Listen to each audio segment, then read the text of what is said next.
എൻ്റെ വാക്കു കേൾപ്പീൻ, ദൂരത്തുള്ള വംശങ്ങളെ ശ്രദ്ധിപ്പീൻ. യഹോവ എന്നെ ഗർഭം മുതൽ വിളിച്ചു, എൻ്റെ അമ്മയുടെ ഉദരത്തിൽ ഇരിക്കയിൽ തന്നെ എൻ്റെ പേർ പ്രസ്താവിച്ചിരിക്കുന്നു.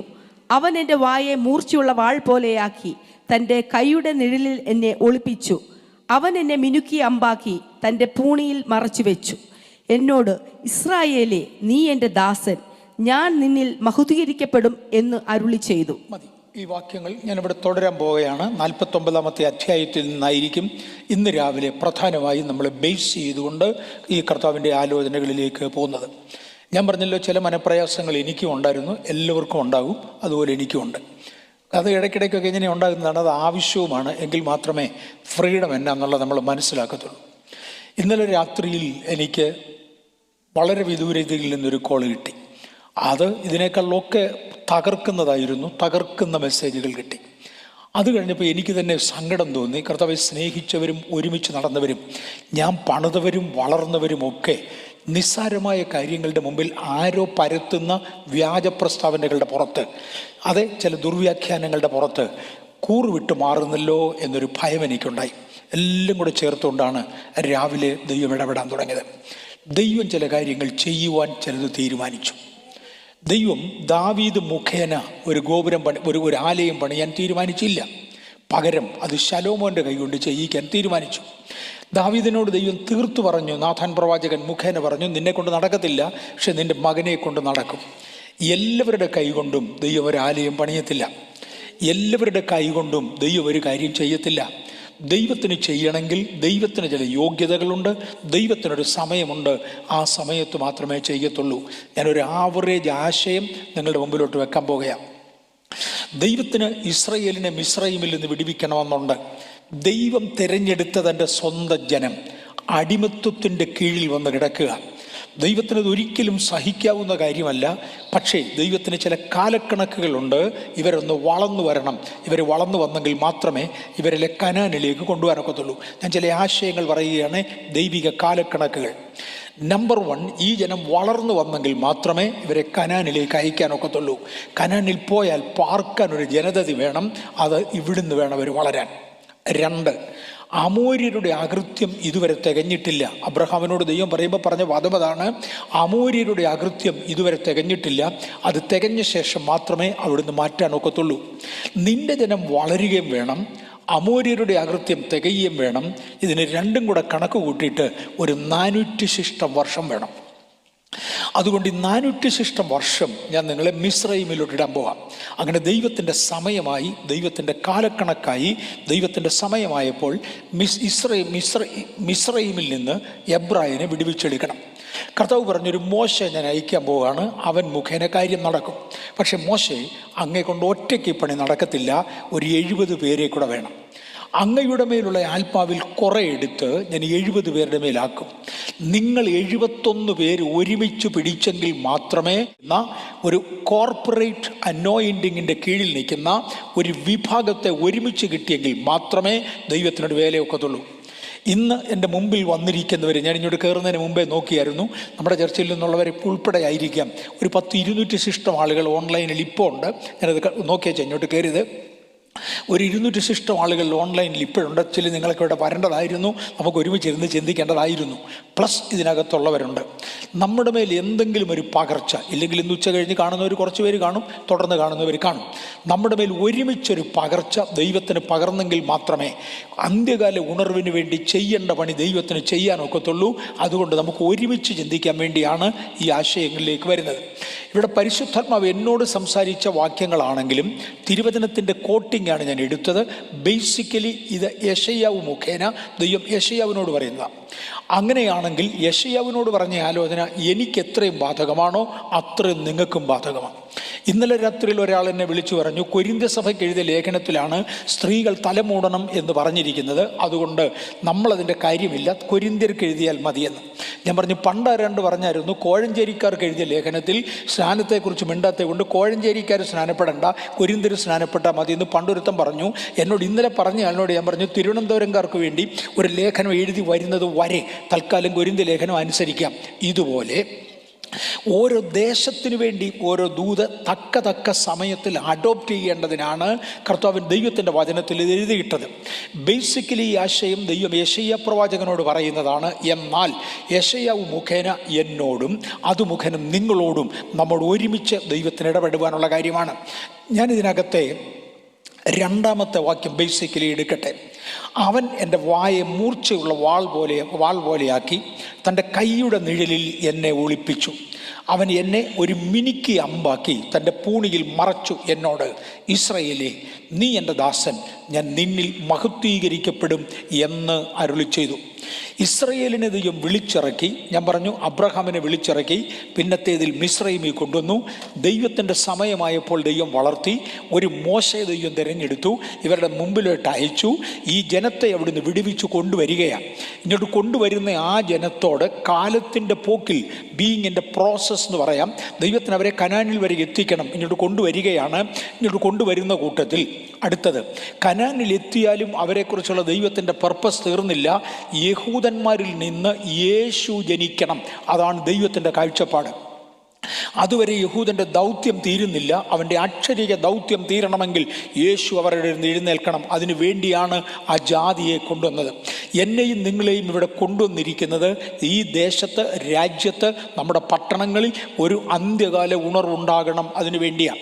അതിൻ്റെ സാമ്പിളായി അവിടെയും ഇവിടെയും ഒക്കെ ദൈവം പലരെയും അയച്ചു, പല കാര്യങ്ങൾ ചെയ്തു. അതിനൊക്കെയായി ഞാൻ ദൈവത്തെ വാഴ്ത്തുന്നു. നമ്മെ ദൈവത്തിന് ഒന്നുകൂടെ ഉപയോഗിപ്പാനുണ്ട്. അതിനുവേണ്ടി നാം ഒരുങ്ങണം. അങ്ങനെയാണെങ്കിൽ ഈ ദൂത് നമുക്കുള്ളതായിട്ട് നമുക്കൊന്നെടുക്കാം. മൂന്നാമത്തെ വാക്യത്തിൽ, ഇസ്രായേലേ, ഞാൻ ഇന്ന് റീനെയിം ചെയ്തോട്ടെ, ബേഥേലേ. ഇന്നെന്നെ കേൾക്കുന്ന ബേഥേലൈറ്റ്സേ, ഇസ്രായേലേ, നീ എൻ്റെ ദാസൻ, ഞാൻ നിന്നെ മഹത്വീകരിക്കപ്പെടുമെന്ന് യഹോവ അരുളി ചെയ്തു. ഞാൻ നിന്നിൽ മഹത്വീകരിക്കപ്പെടും. നിന്റെ പിൻപട യഹോവയുടെ മഹത്വമായിരിക്കും. ഇത് ഇസ്രായേലിനെ അനുഗ്രഹിക്കുന്ന കൂട്ടത്തിലൊരു അനുഗ്രഹ പദം ദൈവം പറയുന്നതാണ്. നിന്റെ പിൻപട എൻ്റെ മഹത്വമായിരിക്കും. എൻ്റെ സാന്നിധ്യം നിൻ്റെ മുൻപിൽ പോകും. നീ ജയിച്ച് നടക്കും. നിൻ്റെ പുറകിൽ ഒരു പടയുണ്ട്. അത് എൻ്റെ മഹത്വമായിരിക്കും. ദൈവം പലയിടങ്ങളിലും പോകുമ്പോൾ പലതും ചെയ്യാറുണ്ട്. മുൻപിൽ ഒരു സൈന്യത്തെ അയക്കുകയും പിമ്പിൽ വേറൊരു സൈന്യത്തെ അയക്കുകയും ചെയ്ത് ആളുകളെ കാവലാക്കും. എന്നാൽ ഇസ്രായേലിനോട് ദൈവം പറഞ്ഞു, എൻ്റെ മഹത്വം നിൻ്റെ പിൻപടയായിരിക്കും. നീ ഒരു സ്ഥലത്തൂടെ കടന്നുപോയി കഴിഞ്ഞാൽ നാളെ ഒരിക്കൽ കാണുന്നവൻ പറയും, ദൈവം ഇത്രയും വൻകാര്യം ഇവിടെ ചെയ്തല്ലോ, ദൈവത്തിൻ്റെ മഹത്വം നിൻ്റെ പിമ്പിൽ നിൽക്കും. അങ്ങനെ ഞാൻ നിന്നിൽ മഹത്വപ്പെടും. ആ പദം മാത്രം പറയട്ടെ. ഇനി ഇതിൻ്റെ രണ്ടാമത്തെ വാക്യത്തിൽ, അവൻ എൻ്റെ വായെ മൂർച്ചയുള്ള വാൾ പോലെയാക്കി തൻ്റെ കൈയുടെ നിഴലിൽ എന്നെ ഒളിപ്പിച്ചു. അവൻ എൻ്റെ വാക്ക് മൂർച്ചയുള്ള ഒരു വാള് പോലാക്കി കേൾക്കുന്നവരെ മുറിവേൽപ്പിക്കത്തക്കവണ്ണം മൂർച്ചയുള്ള വാളുകളായി ദൈവം ചില നാവുകളിന്മേൽ തന്നിരിക്കുന്ന ദൈവവചനത്തിനായി സ്തോത്രം. വേദപുസ്തകത്തിൽ പല പ്രവാചകന്മാരെക്കുറിച്ച് നമുക്ക് കാണാൻ കഴിയും. യെരമ്യാ പ്രവാചകനെക്കുറിച്ച് നിലവിളിക്കുന്ന പ്രവാചകൻ, കരയുന്ന പ്രവാചകൻ എന്ന് അദ്ദേഹത്തെ വിളിച്ചു. നിശ്ചയമായും അദ്ദേഹം വിലാപങ്ങൾ എഴുതിയത് കൊണ്ടും കൂടെയാണ് അദ്ദേഹത്തെ നിലവിളിക്കുന്ന പ്രവാചകൻ, കരയുന്ന പ്രവാചകൻ എന്ന് വിളിക്കുന്നത്. പക്ഷെ തൻ്റെ പ്രവചനത്തിൽ ഉടനീളം കണ്ണുനീര് കാണാമായിരുന്നു. യെശയ്യാവിനെ വിളിക്കുന്നത് അങ്ങനെയല്ല, ഉത്തേജനത്തിൻ്റെ പ്രവാചകൻ എന്നാണ് വിളിക്കുന്നത്. തൻ്റെ വാക്കുകളിലെല്ലാം ഉത്തേജനത്തിൻ്റെ പദങ്ങളുണ്ടായിരുന്നു. ആരുടെ വായിൽ എന്തു വരണം അത് കൊടുത്താണ് ദൈവം ഒരുവനെ അയക്കുന്നത്. അനുഗ്രഹിക്കുന്ന പദങ്ങൾ, ശപിക്കുന്ന പദങ്ങൾ വ്യത്യസ്ത വ്യക്തികളെ ദൈവം ഏൽപ്പിക്കും. നശിപ്പിക്കുന്ന പദങ്ങളും പണിയുന്ന പണികളും ഒരുമിച്ച് ദൈവം വേറെ ചിലരെ ഏൽപ്പിക്കും. എൻ്റെ വായിൽ തരുവാൻ ആഗ്രഹിക്കുന്നത് ദൈവം എൻ്റെ വായിൽ തരും. നമ്മുടെ വായിൽ തരുവാൻ ദൈവം ആഗ്രഹിക്കുന്നത് നമ്മുടെ വായിൽ തരും. എന്തിന്? ഒരു ജനത ദൈവത്തിനു വേണ്ടി എഴുന്നേൽക്കണം. അതിനുവേണ്ടി ഒരു വലിയ വർക്ക്ഷോപ്പിൽ, ഒരു വലിയ ഫാക്ടറിയിൽ, ഒരു ബെഞ്ചിൽ പ്രൊഡക്ഷൻ നടക്കുകയാണെങ്കിൽ ഒന്നാമത്തെ ഓപ്പറേറ്റർ ഒരു പണി ചെയ്തു, രണ്ടാമത്തെ ഓപ്പറേറ്റർ കൈമാറി 10-20 ഓപ്പറേറ്റേഴ്സ് കഴിയുമ്പോൾ ഒരു ഫൈനൽ പ്രൊഡക്റ്റ് വെളിയിൽ വരുന്നത് പോലെ വ്യത്യസ്ത വ്യക്തികളെ വ്യത്യസ്ത തരങ്ങളിൽ ഉപയോഗിച്ചുകൊണ്ട് ഒരു ഫൈനൽ പ്രൊഡക്റ്റ്, മഹത്വമുള്ള ദൈവസഭ പുറത്തെടുക്കുവാൻ ദൈവം ആഗ്രഹിക്കുകയും ദൈവം ശലോമോനെ വേല ഏൽപ്പിച്ചതുപോലെ നമ്മിൽ ചിലരെ ഏൽപ്പിക്കുകയും ചെയ്യുന്നതിനാൽ, ഈ തലമുറയെ ദൈവം ഏൽപ്പിക്കുന്നതിനാൽ ഞാൻ കർത്താവിനെ സ്തുതിക്കുന്നു. അങ്ങനെയാണെങ്കിൽ അവൻ എൻ്റെ വായെ മൂർച്ചയുള്ള വാൾ പോലെയാക്കി തൻ്റെ കൈയുടെ നിഴലിൽ എന്നെ ഒളിപ്പിച്ചു. തൻ്റെ കൈയുടെ നിഴലിൽ ഒളിപ്പിച്ച ദൈവകൃപയ്ക്കായി ഞാൻ കർത്താവിനെ വാഴ്ത്തുന്നു. മൂർച്ചയുള്ള വാളുപോലെ എൻ്റെ നാവിരിക്കുകയും അതേസമയം ആരും എനിക്ക് ദോഷം ചെയ്യാതിരിക്കേണ്ടതിന് തൻ്റെ കൈയുടെ നിഴലിൽ എന്നെ മറയ്ക്കുകയും ചെയ്ത ദൈവത്തിൻ്റെ കരുണയ്ക്കും കൃപയ്ക്കുമായി ഞാൻ കർത്താവിനെ നന്ദിയോടെ വാഴ്ത്തുകയാണ്. പൗലോസിനോട് ഒരിക്കൽ പറഞ്ഞു, പൗലോസെ നീ പേടിക്കണ്ട, പട്ടണത്തിൽ ഭയങ്കര ആരവമുണ്ടാകും, ജനം മുഴുവനും നിനക്ക് വിരോധമായി അലറി വിളിക്കും, നീ പേടിക്കണ്ട, ഞാൻ നിൻ്റെ കൂടെ ഉണ്ട്. ഈ പട്ടണത്തിൽ എനിക്ക് വളരെ ജനമുണ്ട്. യേശുവിൻ്റെ നാമത്തിൽ ഈ പട്ടണത്തിൽ ദൈവത്തിന് വളരെ ജനമുണ്ട്. തകർത്ത് കളയുവാൻ വേണ്ടി, ഒഴിച്ചു കളയുവാൻ വേണ്ടി, ഇളക്കിക്കളയുവാൻ വേണ്ടി ശക്തികൾ എഴുന്നേറ്റാൽ നീ പേടിക്കണ്ട. നിൻ്റെ നാവിനെ ഞാനാണ് മൂർച്ചയുള്ള വാളാക്കി വെച്ചത്. അതുകൊണ്ട് നീ എൻ്റെ വചനം പറയും, നിന്നെ ആരും കടന്നാക്രമിക്കത്തില്ല. ഞാൻ നിന്നെ എൻ്റെ നിഴലിൽ മറച്ചുകൊള്ളും. എൻ്റെ കൈയുടെ നിഴലിൽ നീ ആയിരിക്കും. ഞാൻ നിനക്ക് കാവല. ഇന്ന് പകൽ സഭയോട് ആ ആലോചന ആവർത്തിക്കുവാൻ കർത്താവിൻ്റെ കരങ്ങളിൽ ഞാൻ ഏൽപ്പിക്കുകയാണ്. അവൻ എൻ്റെ വായെ മൂർച്ചയുള്ള വാൾ പോലെയാക്കി. ഓക്കെ, ഞാൻ ഒരു വാക്യം കൂടെ മേളി മുതൽ വരട്ടെ. ദ്വീപുകളെ എൻ്റെ വാക്ക് കേൾപ്പീൻ, ദൂരത്തുള്ള വംശങ്ങളെ ശ്രദ്ധിപ്പീൻ. എല്ലാവരും ശ്രദ്ധിക്കാൻ വേണ്ടി ദൈവം പറയുക. മെയിൻ കോണ്ടിനെൻസിലുള്ളവർ മാത്രം ശ്രദ്ധിച്ചാൽ പോരാ, ദ്വീപുകളും കൂടെ ശ്രദ്ധിക്കുവാൻ. ഇത് ഒരു ഭയങ്കര ആലോചനയാണ് കേട്ടോ. ദൈവത്തിൻ്റെ വചനം ഇങ്ങോട്ട് ഇടപെട്ടേച്ച് പറയുകയാണ്, ഞാൻ എൻ്റെ ജനത്തിന് വേണ്ടി ചെയ്യുന്നത്, ഇസ്രയേലിന് വേണ്ടി ചെയ്യുന്നത്, യെശയ്യാവിന് വേണ്ടി ചെയ്യുന്നത് മുഴു കോണ്ടിനെൻസും അറിഞ്ഞു, ദ്വീപുകൾ മുഴുവനും അറിഞ്ഞു. ദ്വീപുകളെ എൻ്റെ വാക്ക് കേൾക്കുവീൻ, ദൂരത്തുള്ള വംശങ്ങളെ ശ്രദ്ധിപ്പീൻ. യഹോവ എന്നെ ഗർഭം മുതൽ വിളിച്ചു, എൻ്റെ അമ്മയുടെ ഉദരത്തിൽ ഇരിക്കയിൽ തന്നെ എന്നെ പേർ പ്രസ്താവിച്ചിരിക്കുന്നു.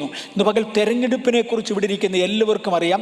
അമ്മയുടെ ഗർഭത്തിൽ ഉരുവാകുന്നതിന് മുന്നമേ തെരഞ്ഞെടുത്ത നിത്യനായ ദൈവത്തെ നന്ദിയോടെ വാഴ്ത്തുന്നു. അല്ലെങ്കിൽ ഞാൻ ഇന്നിവിടെ നിൽക്കത്തില്ല, നിങ്ങളിവിടെ ഇരിക്കത്തില്ല.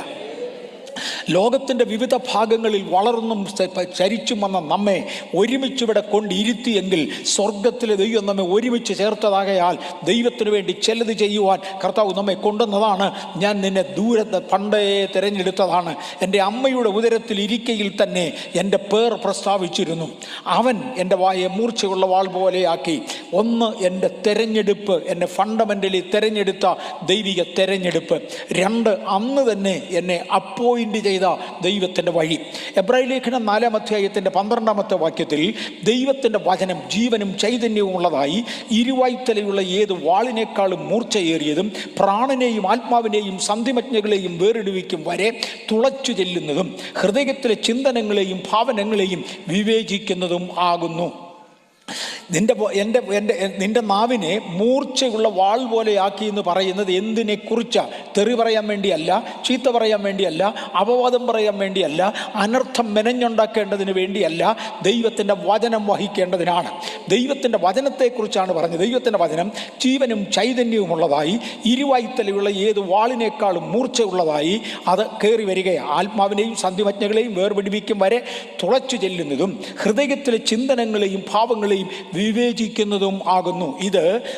ഇത് ശരീരത്തിലേക്ക് തുളച്ചു കയറും, ശരീരത്തിലേക്ക് മജ്ഞകളിലേക്കും വരെ ഇത് കയറി വരുമെന്നാണ് ഈ വചനത്തിൽ കാണുന്നത്. ദൈവത്തിൻ്റെ വചനം ജീവനും ചൈതന്യമുള്ളതായി, ഇരുവായ്ത്തലയുള്ള ഏത് വാളിനേക്കാളും മൂർച്ചയേറിയതെയും പ്രാണനെയും ആത്മാവിനെയും സന്ധിമജ്ഞകളെയും. ആ പദങ്ങൾ ഞാൻ ഓരോന്നെടുക്കുകയാണ്. സന്ധിമജ്ഞകൾ ഞാൻ ആദ്യം തൊടാം. സന്ധിമജ്ഞകൾ ശരീരം, ഈ ശരീരത്തിൽ ഈ ഫിസിക്കൽ ബോഡി ഉണ്ടല്ലോ, ഇതിനകത്തേക്ക് ചിലപ്പോൾ ദൈവത്തിൻ്റെ വചനം കയറും. ക്ഷീണിച്ചിരിക്കുന്ന ചിലതിനെ ശക്തീകരിക്കുവാൻ, ചിലതിൻ്റെ ജീവനിലേക്ക് ഇത് കയറും. ആത്മമണ്ഡലത്തിൽ തളർന്നു പോയ ചിലതിനെ ആത്മാവിൽ എഴുന്നേൽപ്പിക്കുവാൻ ആത്മാവിലേക്ക് ഇതൊന്ന് കയറും. 3 മണ്ഡലങ്ങൾ തൊടുവാൻ ആഗ്രഹിക്കുക. ഒന്ന്, ഇന്ന് പകൽ ഉൾപ്പെടെ ദൈവത്തിൻ്റെ വചനം പ്രസ്താവിക്കപ്പെടുമ്പോൾ, ഞാൻ പറഞ്ഞല്ലോ ഇന്ന് ശക്തമായൊരു ദൈവാലോചന ദൈവം എന്നെ ഏൽപ്പിച്ചു. ഇന്ന് പകൽ ഉൾപ്പെടെ ദൈവത്തിൻ്റെ വചനം പ്രസ്താവിക്കപ്പെടുമ്പോൾ അത് ശരീരത്തിൻ്റെ അകത്തേക്ക് കയറും, സന്ധികളെയും മജ്ഞകളെയും തൊടും. ചില രോഗങ്ങൾ അങ്ങനെ അഴിഞ്ഞു മാറുന്നതായി, ഒന്ന് എഴുന്നേൽക്കുമ്പോൾ ശരീരത്തിനൊരു ബലമുള്ളവരായി, യേശുവിൻ്റെ നാമത്തിൽ അങ്ങനെ ഒരു പുതിയ ദൈവശക്തി ഇവിടെ വ്യാപരിക്കട്ടെ. ഒന്ന് ശ്രദ്ധിച്ചോ, ഞാൻ ഒരു കാര്യം കൂടെ തൊടുക. പരിശുദ്ധാത്മാവ് എനിക്ക് തരുന്നത് പോലെ ഞാനൊരു 3 പേജ് ഈ കമ്പ്യൂട്ടറിൽ വാക്യങ്ങൾ തന്നെ വെട്ടിയിട്ടിട്ടുണ്ട്. ഒരു 3 പേജ്. എനിക്ക് തോന്നുന്നത് വായിച്ചു വിടാനാണെങ്കിൽ 10 മിനിറ്റിൻ്റെ കാര്യമേ ഉള്ളൂ. പക്ഷേ ഇത് ഇന്നുകൊണ്ട് തീർന്നു കിട്ടിയാൽ ദൈവത്തിന് സ്തോത്രം. നമ്മളിതിൻ്റെ അകത്തോട്ട് കയറാൻ പോവാം പരിശുദ്ധാത്മാവ് നടത്തുന്നതനുസരിച്ച്. സിറ്റി ട്രാൻസ്ഫോർമേഷൻസ് എന്നറിയപ്പെടുന്ന ഒരു പുസ്തകമുണ്ട്. സിറ്റി ട്രാൻസ്ഫോർമേഷൻസിൻ്റെ പുറകിൽ പ്രവർത്തിക്കുന്ന ഒരു ഗ്രൂപ്പുണ്ട്. സിറ്റി ട്രാൻസ്ഫോർമേഷൻ എന്നറിയപ്പെടുന്ന ഒരു വീഡിയോ ടേപ്പ് ഉണ്ടായിരുന്നു, വീഡിയോ കാസറ്റ് ഉണ്ടായിരുന്നു. ഞങ്ങളുടെ കയ്യിൽ പണ്ടതിൻ്റെ കോപ്പി ഉണ്ടായിരുന്നു. ഇന്ന് വല്ല യൂട്യൂബിലും കിട്ടുമോ എന്ന് എനിക്ക് അറിഞ്ഞുകൂടാ. ഞങ്ങളുടെ കയ്യിൽ കോപ്പിയില്ല. അതിനകത്ത് ദൈവം ഉപയോഗിച്ച ഒരു മനുഷ്യനാണ് തോമസ് മുത്തേ. കിടപ്പുണ്ടോ? ഇതിനകത്തുണ്ടോ? ഓക്കെ, തോമസ് മുത്തേ. ഞങ്ങളെല്ലാം ആ ടേപ്പ് കണ്ടതാണ്. ഞാൻ പല പ്രാവശ്യം ഇവിടെ പറഞ്ഞതുമാണ്. ആഫ്രിക്കയിലാണ് അദ്ദേഹം ജീവിക്കുന്നത്. അദ്ദേഹത്തെ കിയാംബോ എന്ന് പറയുന്ന, എന്തുകൊണ്ടോ വീണ്ടും ദൈവാത്മാവ് അതിൻ്റെ മേൽ വെളിച്ചം വീശുന്നു. ഞാൻ താവോട്ട് പോവുകയാണ്.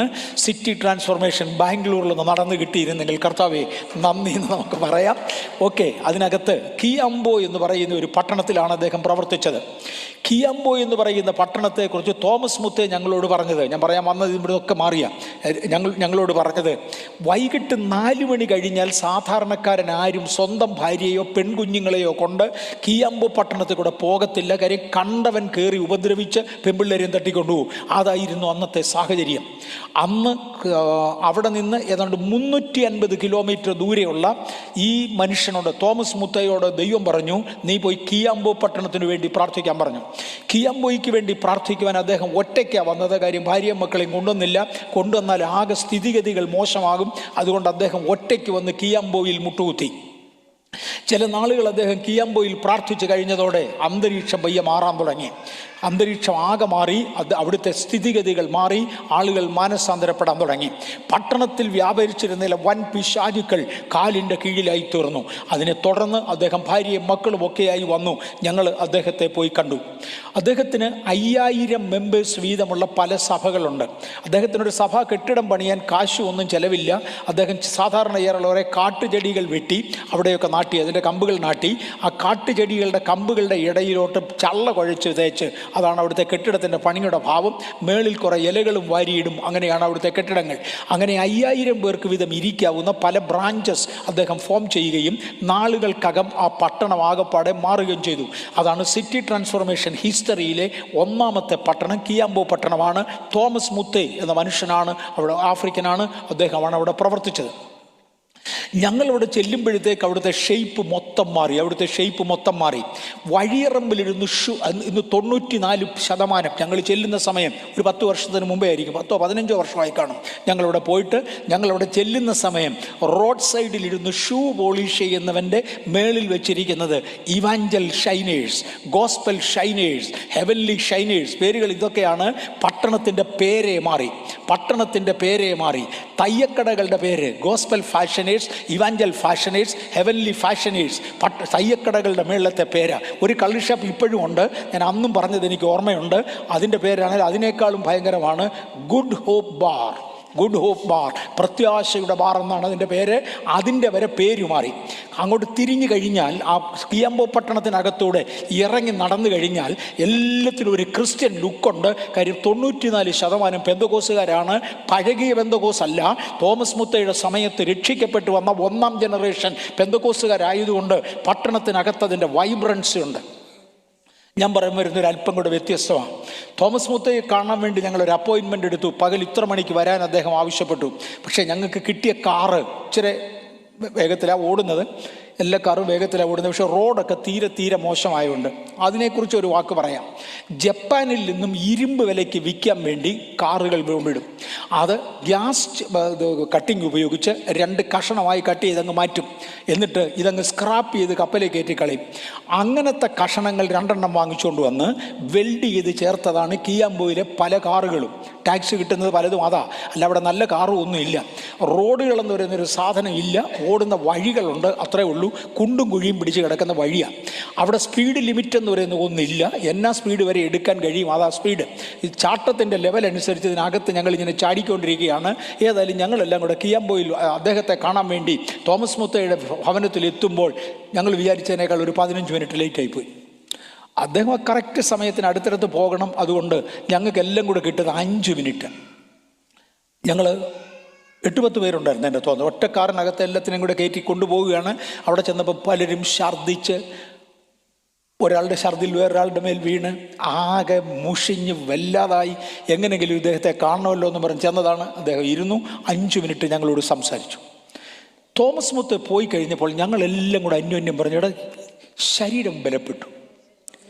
ഇങ്ങോട്ട് വന്നപ്പോൾ എന്നെ ബുദ്ധിമുട്ടില്ല വന്നതെന്നറിയാം. ഇവിടെ ആർക്കും ഇരിക്കാൻ പറ്റുന്നില്ല, എല്ലാവർക്കും വോമിറ്റിംഗ് സെൻസേഷൻ ഉണ്ട്. കാര്യം ഒരാൾ ഛർദ്ദിച്ചാൽ മതിയല്ലോ, 8-10 പേരിരിക്കുന്ന കാറിനകത്തോട്ട് ഛർദ്ദിച്ച് പിടിപ്പിച്ചപ്പോൾ എല്ലാവരും കൂടെ വിഷമത്തിലായി. അങ്ങ് എഴുന്നേക്കാൻ വയ്യാത്ത ടയേർഡ് കണ്ടീഷനിലാണ് ചെന്നത്. പക്ഷേ ആ മനുഷ്യനോട് 5 മിനിറ്റ് സംസാരിച്ച് കഴിഞ്ഞതോടെ ഞങ്ങൾ എല്ലാവരും ഫ്രഷായി. ഒന്ന് കുളിച്ച് ഒന്ന് ഉറങ്ങി എഴുന്നേറ്റ് കുളിച്ച പോലൊരു ഫീലിംഗ് ആണ് എല്ലാവർക്കും ഉള്ളത്. ഞങ്ങൾ അന്യോന്യം പറയുകയും ചെയ്തു, എന്തുവാ ഈ സാന്നിധ്യം, ദൈവസാന്നിധ്യം. അദ്ദേഹത്തിൻ്റെ വായിലൂടെ വരുന്ന വാചകങ്ങൾ കേട്ടുകൊണ്ടിരുന്ന നമ്മുടെ ശരീരത്തെ അനുഭവിച്ച റിഫ്രഷ്മെൻ്റ് എന്തുവാ? ദൈവത്തിൻ്റെ വചനത്തിൻ്റെ ഒന്നാമത്തെ പ്രത്യേകത അത് സന്ധികളെയും മജ്ഞകളെയും തൊടുന്നതാണ്.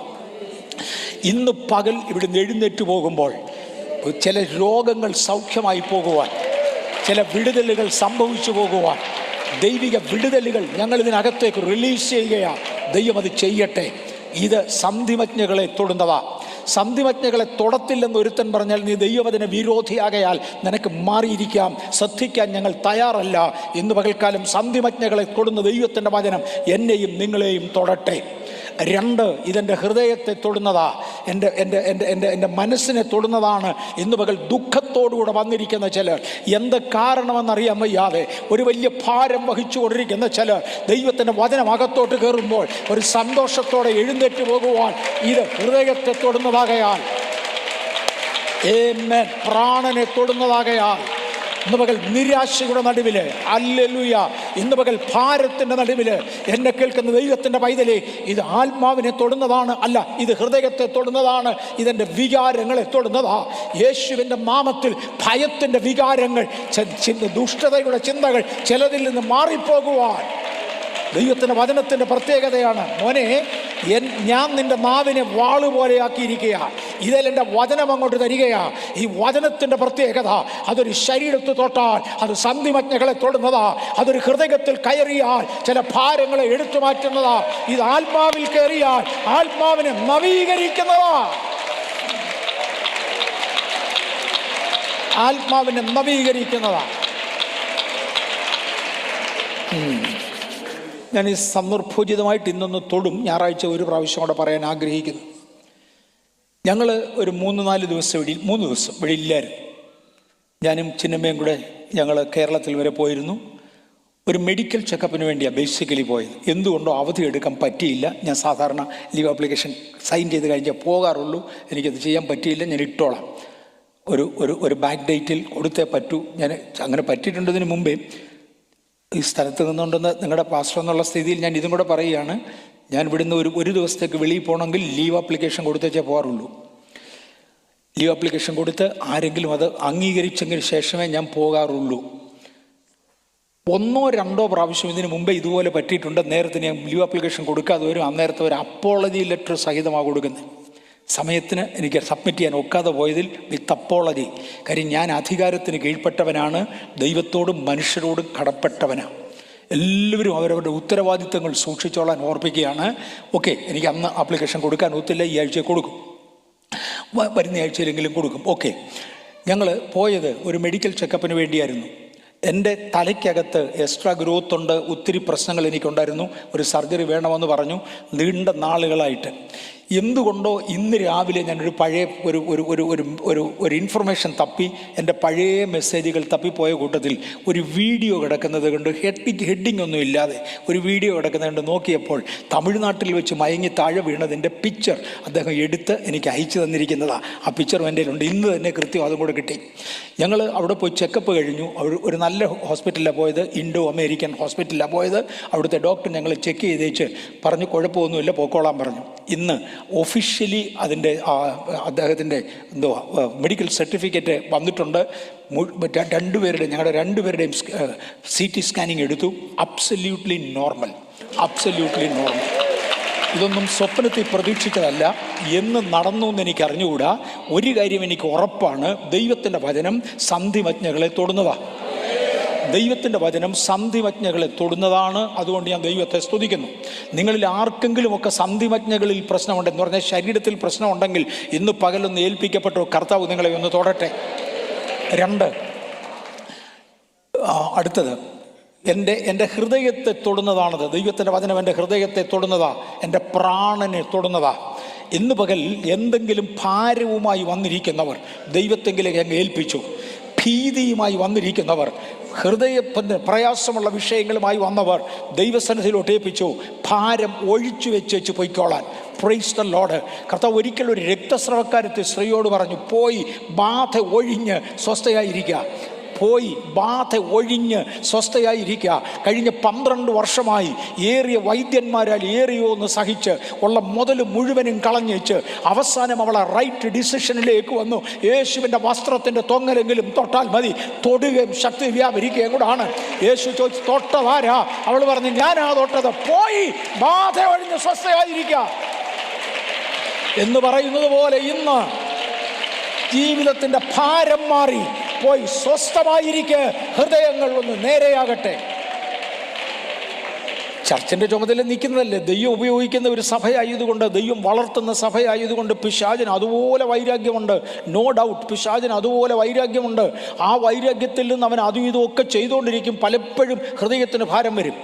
ചില വർഷങ്ങൾക്ക് മുമ്പേ, ഇന്ന് അത്രയൊന്നും എനിക്ക് ഉണ്ടാകാറില്ല, ചില വർഷങ്ങൾക്ക് മുമ്പേ ഭയങ്കര ഭാരം എൻ്റെ ഹൃദയത്തിലുണ്ടായി. ഒരു സമയത്ത് ആ ദിവസങ്ങളിലെല്ലാം ഞാൻ കുഞ്ഞുങ്ങളോട് പറയുമായിരുന്നു, ഒരു നല്ല മെസ്സേജ് എടുത്തിട്ട് ആ മെസ്സേജ് ഒന്ന് കേട്ട് കഴിഞ്ഞാൽ ഒന്ന് ശക്തിപ്പെടാം, അതുകൊണ്ട് ഒരു നല്ല മെസ്സേജ് എടുത്തിടാൻ.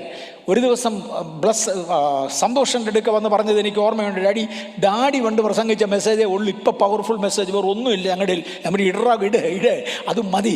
അത് കഴിഞ്ഞാൽ അത് തന്നെ തിരിച്ചൊന്ന് കേട്ട് കഴിയുമ്പോൾ, മനസ്സിലായോ, അത് തന്നെ തിരിച്ചൊന്ന് കേട്ട് കഴിയുമ്പോൾ എന്തോ മനസ്സിനൊരാശ്വാസം.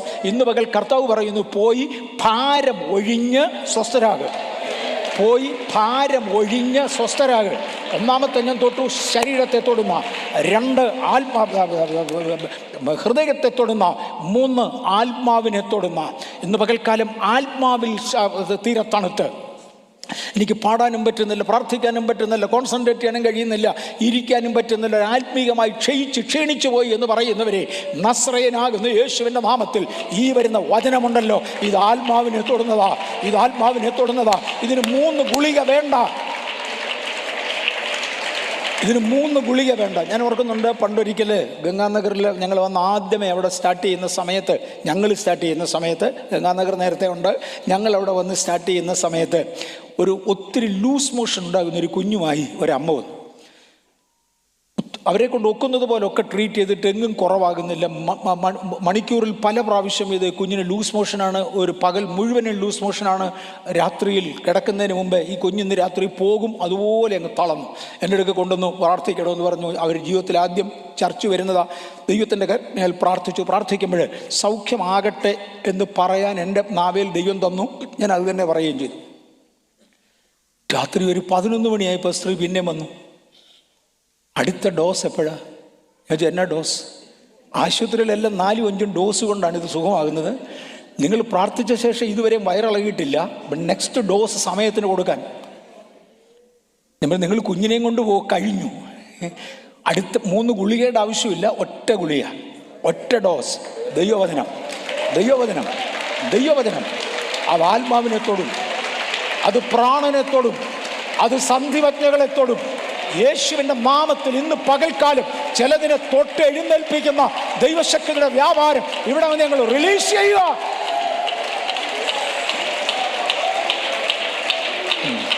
ദൈവത്തിൻ്റെ വചനം ജീവനും ചൈതന്യവുമുള്ള ഇരുവായ്ത്തലയുള്ള ഏത് വാളിനേക്കാളും മൂർച്ചയേറിയതും പ്രാണനെയും ആത്മാവിനെയും സന്ധിമജ്ഞകളെയും വേർവിടുവിക്കും വരെ തുളച്ചു ചെല്ലുന്നതും ഹൃദയത്തിലെ ചിന്തനങ്ങളെയും ഭാവങ്ങളെയും വിവേചിക്കുന്നതുമാകുന്നു. അടുത്തൊരു പരിപാടിയുണ്ട്, ചിന്തനങ്ങളും നിലവുകളും വിവേചിക്കുന്നതാ.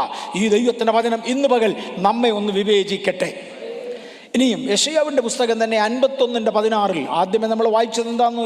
യെശയ്യാവേ, ഞാൻ നിന്നെ നിയമിച്ചിരിക്കുക, ഞാൻ ഇസ്രായേലിനെ നിയമിച്ചിരിക്കുക, എൻ്റെ വചനം കൊണ്ടു നടക്കാൻ അവൻ്റെ നാവിനെ ഞാൻ മൂർച്ചയുള്ളതാക്കി മാറ്റാൻ പോവുക.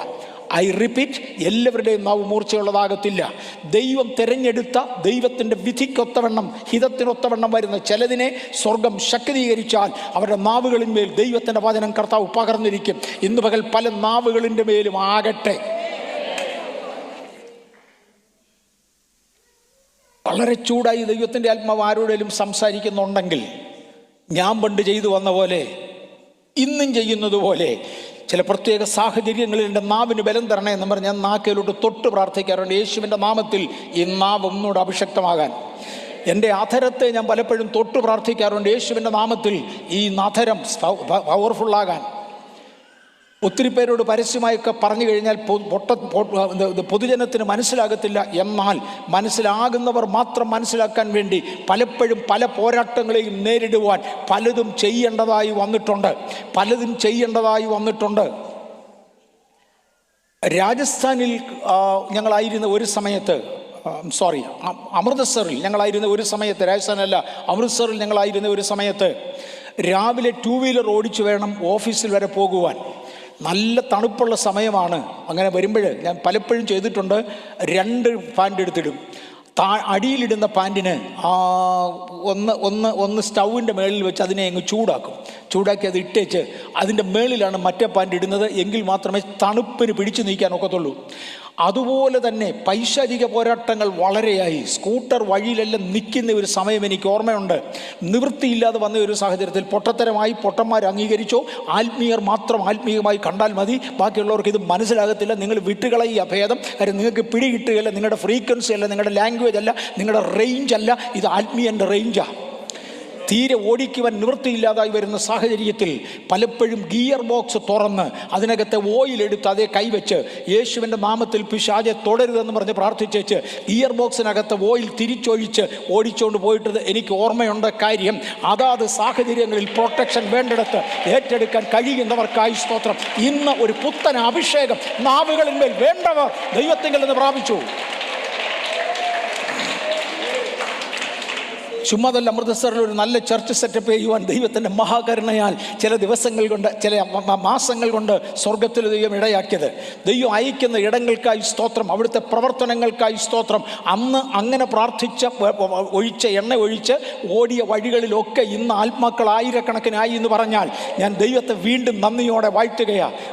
51-ാം അധ്യായത്തിൻ്റെ 16-ാമത്തെ വാക്യത്തിൽ ഞാൻ ആകാശത്തെ ഉറപ്പിച്ചു, ഭൂമിക്ക് അടിസ്ഥാനമിടുകയും സിയോനോട് നീ എൻ്റെ ജനമെന്ന് പറയുകയും ചെയ്യേണ്ടതിന് ഞാൻ എൻ്റെ വചനങ്ങളെ നിൻ്റെ വായിലാക്കി എൻ്റെ കൈയുടെ നിഴലിൽ നിന്നെ മറച്ചിരിക്കുന്നു. ഞാനിത് ഇങ്ങനെ ഒന്ന് വ്യാഖ്യാനിക്കട്ടെ. വാക്യം ഞാൻ വായിച്ചു കേൾപ്പിച്ചു, ഒരു പ്രാവശ്യം കൂടെ അതുപോലെ വായിക്കാം. ഞാൻ ആകാശത്തെ ഉറപ്പിച്ച് ഭൂമിക്ക് അടിസ്ഥാനമിടുകയും സിയോനോട് നീ എൻ്റെ ജനമെന്ന് പറയുകയും ചെയ്യേണ്ടതിന് ഞാൻ എൻ്റെ വചനങ്ങളെ നിൻ്റെ വായിലാക്കി എൻ്റെ കൈയുടെ നിഴലിൽ നിന്നെ മറച്ചിരിക്കുന്നു. എൻ്റെ വചനങ്ങളെ നിൻ്റെ വായിലോട്ട് തന്നതോടെ തന്നെ നിനക്കെതിരെ ഒരുപാട് ശത്രുക്കൾ എഴുന്നേക്കും. പേടിക്കണ്ട, എൻ്റെ കൈയുടെ നിഴലിൽ ഞാൻ നിന്നെ മറച്ചിരിക്കുക. പേടിക്കണ്ട, എൻ്റെ കൈയുടെ നിഴലിൽ ഞാൻ നിന്നെ മറച്ചിരിക്കുക. ഞാനങ്ങ് മുന്നോട്ട് പോകട്ടെ. എൻ്റെ കൈയുടെ നിഴലിൽ ഞാൻ നിന്നെ മറച്ചിരിക്കുക. ഇന്ന് പകൽ ദൈവത്തിന് പറയാനുള്ള, ഞാൻ എൻ്റെ ഭാഷയിലോട്ട് ഇനി മാറ്റാൻ പോകാം. ഞാൻ ആകാശത്തെ ഉറപ്പിച്ചു, അതെൻ്റെ ദൈവമായി ചെയ്തു. ആകാശത്തെ ഉറപ്പിച്ചു. ഉറയ്ക്കാൻ വേണ്ടി അവിടെ ഒന്നും ഇല്ലെന്ന് പറഞ്ഞാലും മോനെ, ആകാശം ഇവിടെ തുടങ്ങിയിട്ട് 13.8 ബില്യൺ വർഷമായിടാ. ഉണ്ടെന്ന് നീ പറഞ്ഞാലും ഇല്ലെന്ന് പറഞ്ഞാലും ഇതിവിടെ ഇരിക്കാൻ തുടങ്ങിയിട്ട് 13.8 ബില്യൺ വർഷമായി ഞാൻ ആകാശത്തെ ഉറപ്പിച്ചു. ഒരൊറ്റ ശക്തിക്ക് ഇത് ഇളക്കി വിടാൻ കഴിഞ്ഞിട്ടില്ല. ഒരൊറ്റ ശക്തിക്ക് ഇത് ഇവിടുന്ന് മാറ്റാൻ കഴിഞ്ഞിട്ടില്ല. കർത്താവിന് പറയാനുണ്ട്, ഞാൻ ആകാശത്തെ ഉറപ്പിച്ചു. 2, ഞാൻ ഭൂമിക്ക് അടിസ്ഥാനമിട്ടു. ഭൂമിക്ക് അടിസ്ഥാനമില്ലെന്ന് പറയുന്നവരോട് ഞാനൊരു ശാസ്ത്രീയ മറുപടി നേരത്തെ കൊടുത്തിരുന്നു. ഭൂമിയുടെ 7 ലെയർ ഫൗണ്ടേഷൻ ശാസ്ത്രീയ ലേഖനങ്ങളിൽ നിന്ന് എടുത്ത് ഞാൻ പിക്ചർ സഹിതം കാണിച്ചതാണ്. ഞാൻ ഭൂമിക്ക് അടിസ്ഥാനമിട്ടു. അനേക ഭൂകമ്പങ്ങൾ ഉണ്ടായി, പലത് ടെർമോയിൽസ് നടന്നു, പലതും വന്ന് ഇടിച്ചിട്ടും ഇതുവരെ ഇളകിയിട്ടില്ല മോനെ. കഴിഞ്ഞ 4.45 ബില്യൺ വർഷമായി ഇത് അവിടെ തന്നെ നിൽക്കുക. ഈ കാര്യം ഞാൻ അങ്ങ് ചെയ്തു. സ്തോത്രം. ഈ കാര്യം ഞാൻ അങ്ങ് ചെയ്തു. ഞാൻ ആകാശത്തെ ഉറപ്പിച്ചു, ഞാൻ ഭൂമിക്ക് അടിസ്ഥാനമിട്ടു. എന്നാൽ ഈ ഭൂമിയിൽ ജനിച്ചു വീഴുന്ന കുഞ്ഞുങ്ങളുണ്ടല്ലോ, എൻ്റെ ജനം സിയോൻ തലമുറകൾ മാറിക്കൊണ്ടിരിക്കുന്നതാ. സിയോന്റെ പ്രത്യേകത ഇത് സ്ഥിരമല്ല, ഇറ്റ് ഈസ് ചേഞ്ചിങ്. അത് എന്നുമെന്നും മാറിക്കൊണ്ടിരിക്കുന്നതാ. സിയോനോട് അതത് തലമുറകളിൽ ഓർപ്പിച്ചൊന്ന് പറയണം, നീ എൻ്റെ ആണെന്ന്. ആകാശത്തെ ഞാൻ പെർമനൻ്റ് ഉറപ്പിച്ചടാ, ഭൂമിക്ക് ഞാൻ പെർമനൻ്റ് അടിസ്ഥാനമിട്ടടാ. പക്ഷെ മാറുന്ന ഒന്നുണ്ട്, ആകാശത്തിനും ഭൂമിക്കും ഇടയിൽ ഈ കിടന്ന സിയോൻ എന്ന് പറയുന്ന എൻ്റെ ജനവിഭാഗമുണ്ടല്ലോ, അവർ നീ എൻ്റെ ആണെന്ന് പറയുവാൻ അതാത് തലമുറകളിൽ എനിക്ക് വെവ്വേറെ ആളുകളെ വേണം. ഇന്ന് പകൽ ആകാശത്തോട് എനിക്കൊന്നും കൽപ്പിക്കാനില്ല. ദൈവം അത് ചെയ്തു. ഭൂമിയോട് എനിക്കൊന്നും കൽപ്പിക്കാനില്ല, ദൈവമതീത. എന്നാൽ എൻ്റെ മുൻപിൽ കിട്ടുന്ന ദൈവജനത്തോട് എനിക്ക് ചിലത് പറയുവാനുണ്ട്. നീ എൻ്റെ ജനമെന്ന് പറയേണ്ടതിന് ഞാൻ നിൻ്റെ വായിലോട്ട് എൻ്റെ വചനം തന്നു. ഈ തലമുറയിൽ ചിലതിനോട് പോയി നീ എൻ്റെ വകയാണെന്ന് പറയേണ്ടതിന്, ഞാൻ നിന്നെ സഹായിക്കുമെന്ന് പറയേണ്ടതിന്, ഞാൻ നിന്നെ വിടുവിക്കുമെന്ന് പറയേണ്ടതിന് ദൈവത്തിന് ചില നാവുകളെ വേണം. ആകയാൽ നിന്റെ അമ്മയുടെ ഗർഭത്തിൽ ഉരുവാകുന്നതിന് മുന്നമേ ഞാൻ നിന്നെ തെരഞ്ഞെടുത്തു എൻ്റെ ദൂത് വഹിക്കുവാൻ.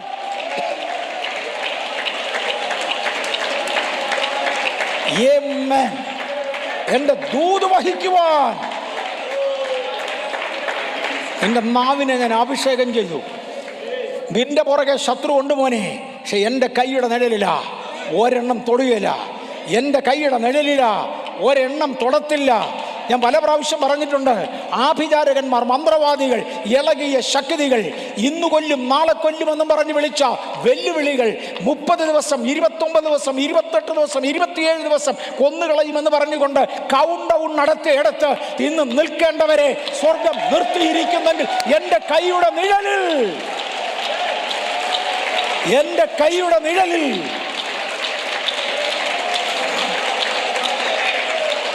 ഇന്ന് പകൽ ചിലതിനെ കൂടെ സ്വർഗം ദൈവത്തിന്റെ കൈയുടെ നിഴലിൽ മറയ്ക്കട്ടെ. ഓ മാറാ അജ്ജന വരത്യ സമ്പേ നമാദേ റഗ റഗത്തി സൈതലിയ, ചിലതിനെ കൂടെ സ്വർഗത്തിലെ ദൈവം തന്റെ കൈയുടെ നിഴലിൽ മറയ്ക്കട്ടെ.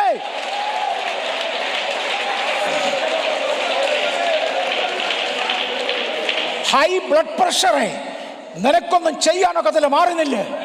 ഹാർട്ട് അറ്റാക്ക് എന്റെ ജനത്തെ തുടരുത്, മാറുന്നില്ല. ഹെവി ക്യാൻസർ,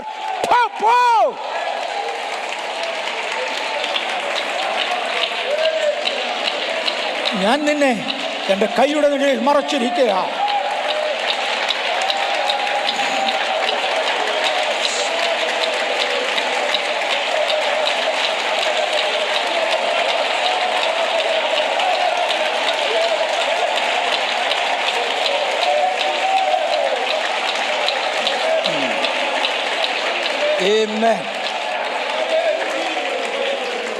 എൻ്റെ ജനനത്തിന് മുന്നമേ എന്നെ തിരഞ്ഞെടുത്തു. അമ്മയുടെ ഉള്ളിൽ ഉരുവാകുന്നതിന് മുന്നമേ തിരഞ്ഞെടുത്തു. എന്നിട്ട് പ്രായം വരെ എന്നെ വളർത്തി. തക്ക സമയമായപ്പോൾ എൻ്റെ നാവിൻ്റെ മേൽ വചനം വെച്ചു. വെച്ചേച്ച് തമ്പുരാൻ കൊണ്ടു നടക്കുക. നിന്നെ ആരും തൊടത്തില്ല. നിന്നെ ആരും തൊടത്തില്ല. എത്തേണ്ട ഇടങ്ങളിൽ എത്തിച്ച് ഗോറി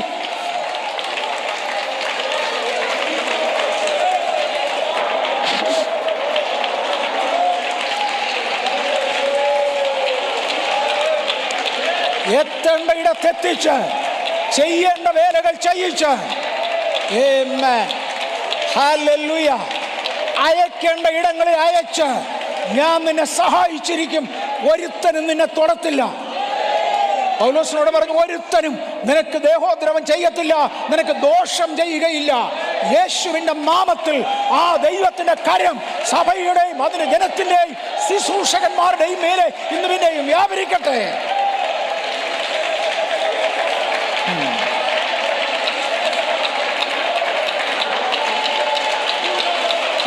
ബൗഡക്കരാസിയ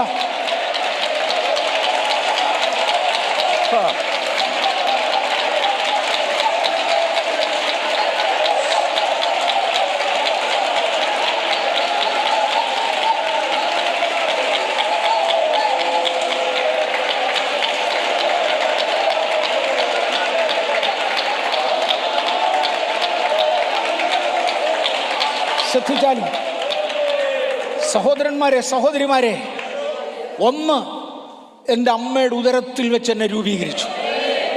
പ്രീഡിസ്റ്റൈൻഡ്, ഇന്നതിനെന്ന് പറഞ്ഞ് വേർതിരിച്ചു. ഇന്നതിനെന്നും പറഞ്ഞ് വേർതിരിച്ചു. ഇരുമ്പുണ്ടാക്കുന്ന ഫാക്ടറിയിൽ, സ്റ്റീൽ ഉണ്ടാക്കുന്ന ഫാക്ടറിയിൽ ഹൈ കാർബൺ സ്റ്റീൽ എന്ന് പറയുന്ന ഒന്നുണ്ട്. സ്റ്റീലിനകത്ത് കൂടുതൽ കാർബൺ ചേർത്തെടുക്കും. ഹൈ കാർബൺ സ്റ്റീൽ ഒരുപാട് പർപ്പസിന് വേണ്ടി ഹൈ കാർബൺ സ്റ്റീൽ ഉപയോഗിക്കും. ചിലത് സ്പ്രിങ് ആകാൻ ഉപയോഗിക്കും. അതിൻ്റെ തുടക്കത്തിൽ കെമിക്കൽസ് ഇടുന്നതിന് മുന്നമേ അതിൻ്റെ കമ്പ്യൂട്ടർ പ്രീ പ്ലാൻ ചെയ്യും. സ്പ്രിങ് പുറത്തു വരണം. വേറെ ചിലതിനെ അരമായിട്ടുണ്ടാക്കാൻ തീരുമാനിക്കും. നമ്മുടെ സാധാരണ ഈ പിച്ചാത്തിയൊക്കെ രാഗുന്ന അരം, എനിക്കത് വലിയ ഇഷ്ടമാണ് ആ പദം പറയുന്നത്. രാഗുന്ന അരമാകാൻ ഉണ്ടാക്കും.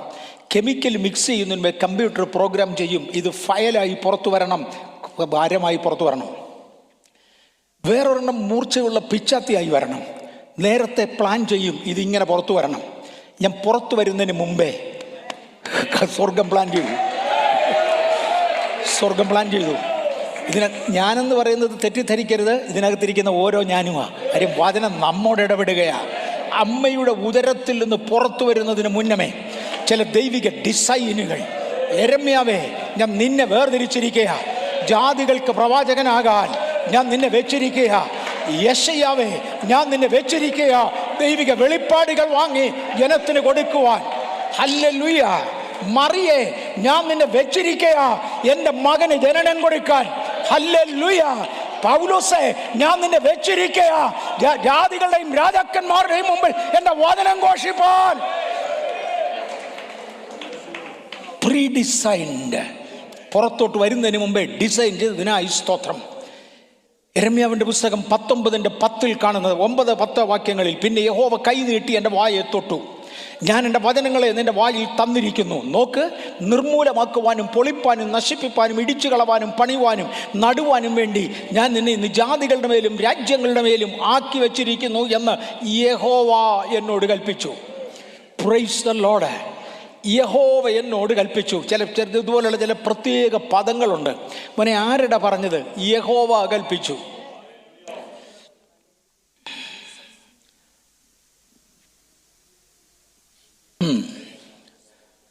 പലരും പല വാഗ്ദത്തങ്ങൾ എന്നോട് പറഞ്ഞിട്ടുണ്ട്. ഇന്നാരാ പറഞ്ഞെന്ന് ഓർക്കുമ്പോൾ വാഗ്ദത്തെക്കുറിച്ച് ഞങ്ങളങ്ങ് മറക്കും. കാര്യം പുള്ളി ചെയ്യുകയില്ല, ചുമ്മാ പറയാൻ പോയതാ, ചെയ്തില്ല. ചിലർ പറഞ്ഞാൽ 10-1 നടക്കും.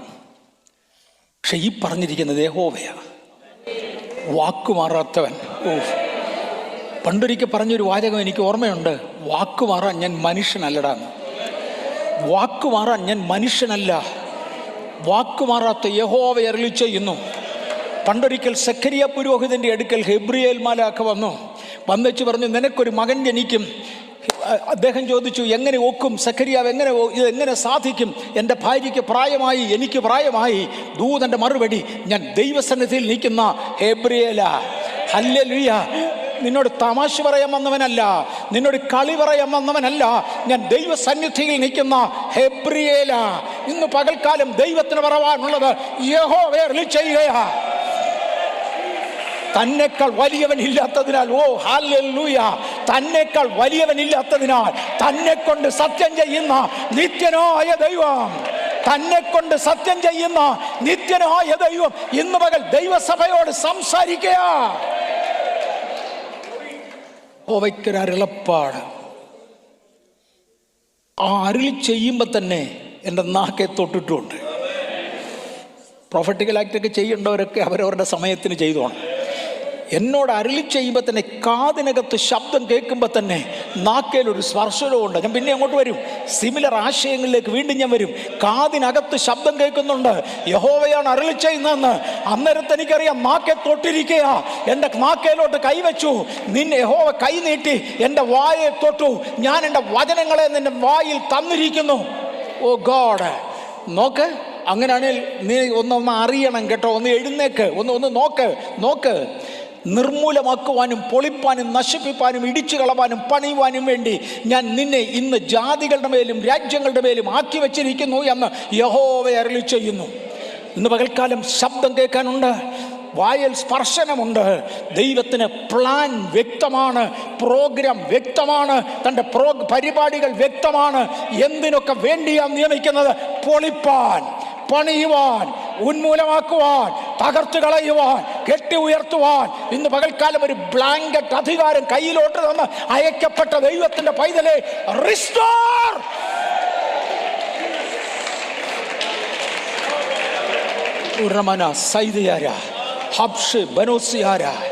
വെളിപ്പാട് പുസ്തകം 1:15-16 വാക്യങ്ങളിൽ കർത്താവായ യേശുവിനെ ഒരു കാഴ്ചയിൽ ഇങ്ങനെ കാണാം. കാലുലയിൽ ചുട്ടുപഴിപ്പിച്ച വെള്ളോടിന് സദൃശവും അവൻ്റെ ശബ്ദം പെരുവെള്ളത്തിൻ്റെ ഇരച്ചിൽ പോലെയുമായിരുന്നു.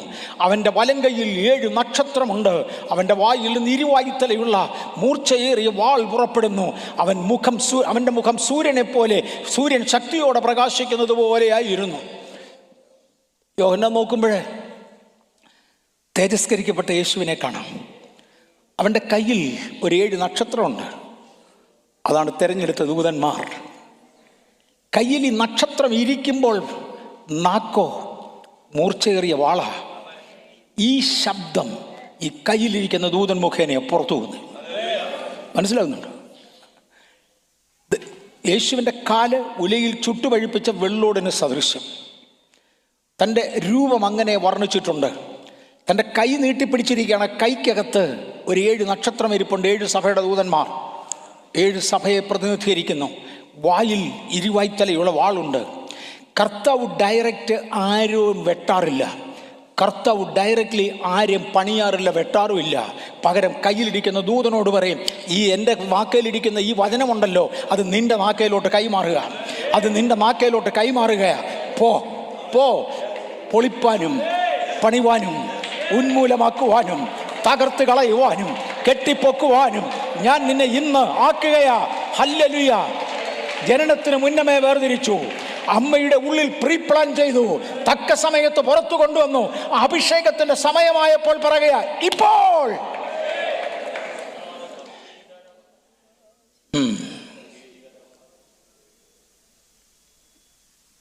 ഇന്ന് ഈ വാളിൻ്റെ ശബ്ദം കേൾക്കാത്തവർ പലരുമുണ്ട്.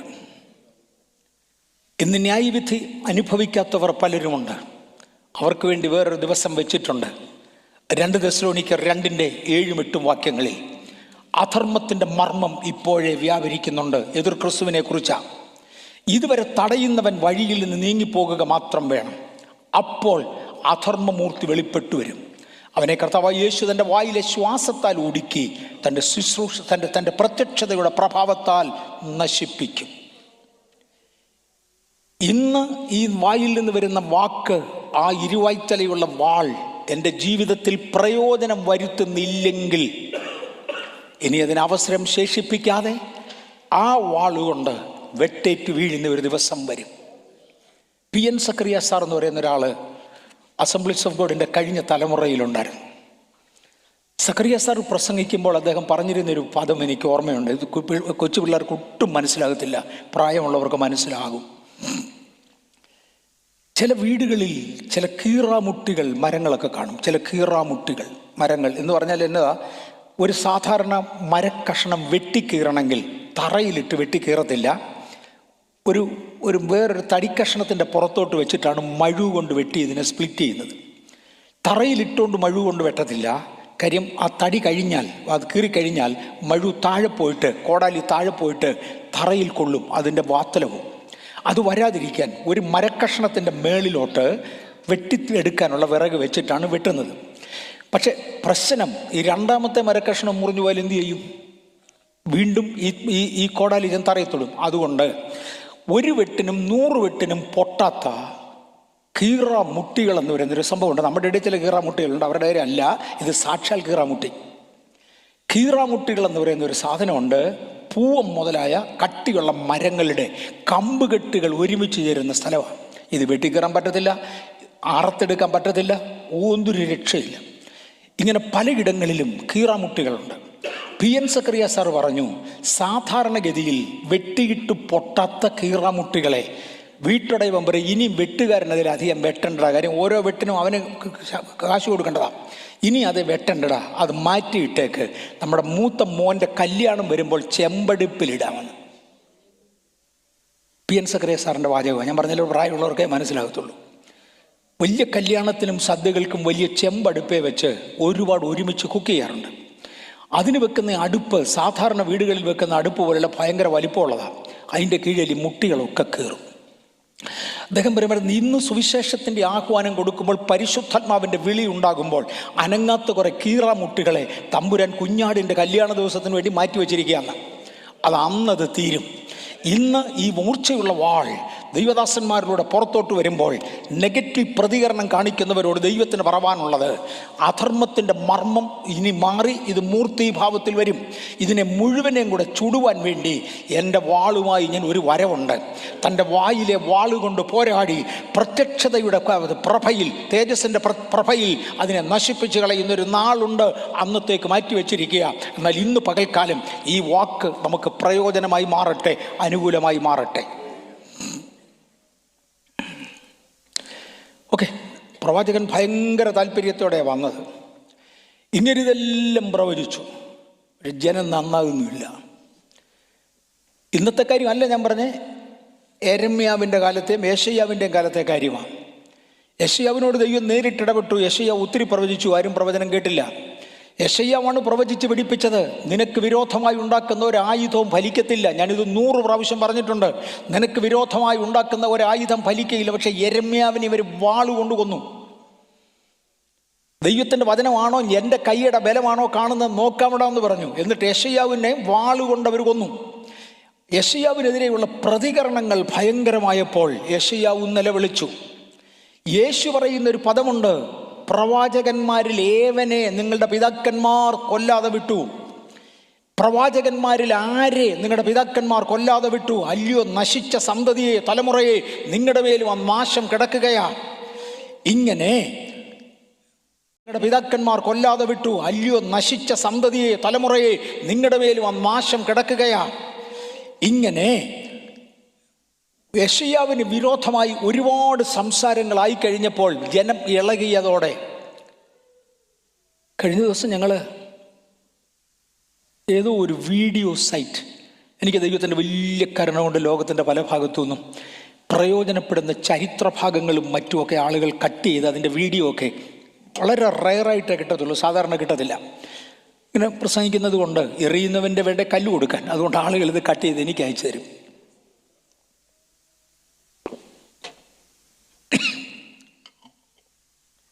അതിലേതോ ഒരു പ്രവാചകനെ കുറിച്ച് കണ്ട്, ആരെയാന്ന് ഞാൻ ഓർക്കുന്നില്ല, ജനമേ ഓർക്കുന്നുണ്ടോ? ചെരുപ്പിടാതെ നടന്ന, വസ്ത്രം ധരിക്കാതെ നടന്ന ഒരു പ്രവാചകൻ, 2 വർഷം. ബൈബിളിൽ ഒരു സൂചനയുണ്ട്, ഒരു സൂചന. അദ്ദേഹം വെറും അണ്ടർവിയർ മാത്രം ഇട്ടുകൊണ്ട്, അത് ചാക്കുകൊണ്ടുള്ള ഒരു അണ്ടർവിയർ മാത്രം ഇട്ടുകൊണ്ട് യെരുശലേമിൻ്റെ പട്ടണങ്ങളിലൂടെ 2 വർഷം നടന്നു. ബൈബിളിൽ സൂചന കിടപ്പുണ്ട്. ആരായിരുന്നു?